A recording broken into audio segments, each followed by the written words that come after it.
What is the number one thing that you need to know to make money in the restaurant business? I'll give you a hint. It's probably the thing that you can easily control the best.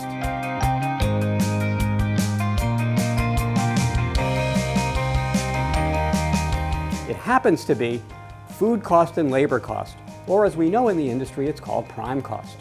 Prime cost is food cost, which is the cost of ingredients, and labor cost, which is the cost of labor and salaries. That's all it is. And let's break that down just a little bit.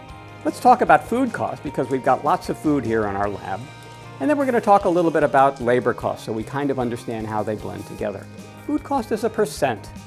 It's strictly the ingredient cost divided by the selling price. So if you think about an item that costs you $2 to get to the guest or the customer, and you're charging $6 for it, it's 2 divided by 6, which is 1/3, which is 33%. That's what food cost is. So it's a very simple calculation. There's nothing else put into that number. There's not the cost of takeout containers. There's not the cost of electricity. It's a very pure number. Is it as easy as it sounds? I've invited Brian Buckley with me. And Brian Buckley is a world-renowned expert in the area of food cost. He teaches at the Institute of Culinary Education, and he's done many consulting engagements working with restaurants and food businesses on how to design their food costs. So Brian, welcome. Hi class, how are you?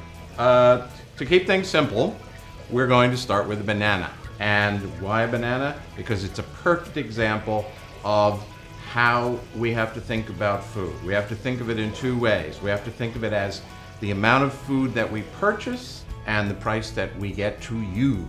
This is a 1-pound banana.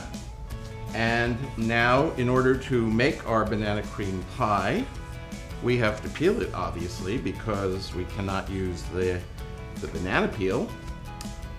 And we will weigh the edible portion as well. And we find that it is 8 ounces, exactly half. So that would be, I believe, 50% yield? So what Brian is saying, he's using a term called yield. Yield is the percentage of usable product left to serve after everything, trimmings, loss, everything. So in this particular case, Brian's telling me that banana has a 50% yield. That means half of it we're throwing away, and half of it we can eat. And 50 cents a pound is what our banana cost. So if we have 8 ounces of our 1 pound of banana left, that's half. So we've got what's called a 50% yield. And the yield is what you actually have left to eat from what you buy. Now what does that mean? Well, let's think of that for a moment. We paid 50 cents a pound for that banana. But we can only use half of it. So what are we going to do with our cost? We're really going to double the cost because half of it we're throwing out. The real cost of our banana is 50 cents divided by 50%. So this banana is really costing you $1. Well, we also have to think about what we call the intangibles. Are we serving it on a nice plate? Is the waiter wearing a tuxedo or a t-shirt? Are we going to have a beautiful designer restaurant to serve it in, or is it just going to be a little roadside stand?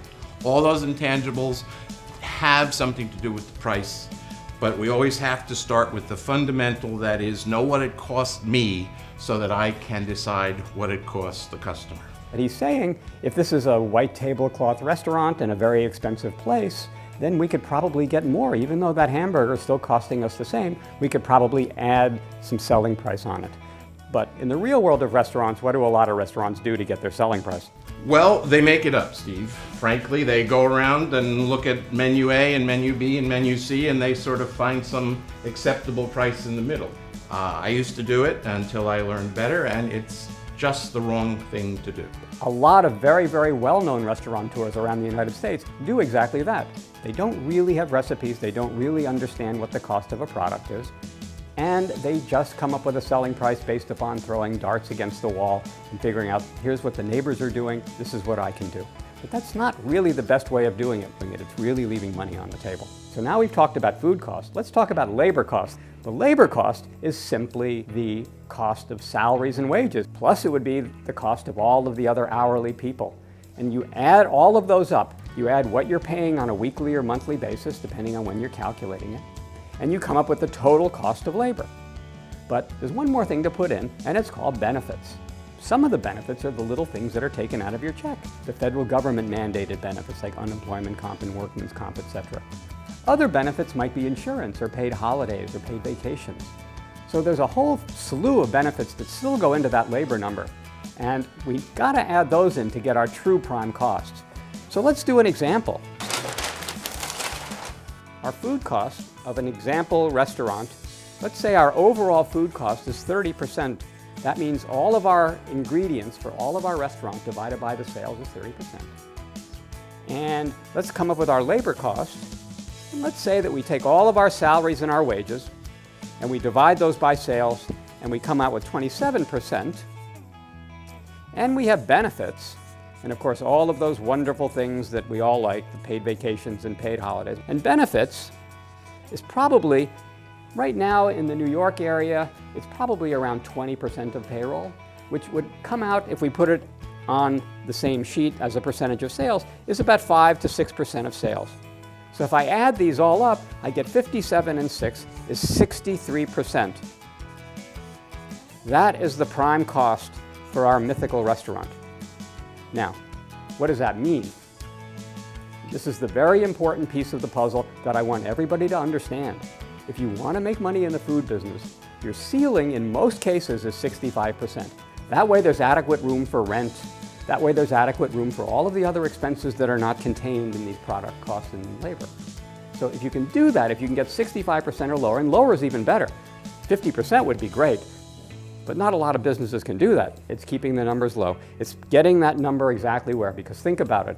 We still haven't added in all of the other expenses. We haven't added in rent, we haven't added in cleaning supplies, we haven't added in credit card discounts if you take credit cards. I hope you can use this to your benefit to make more money and to be more successful than you have been in the past.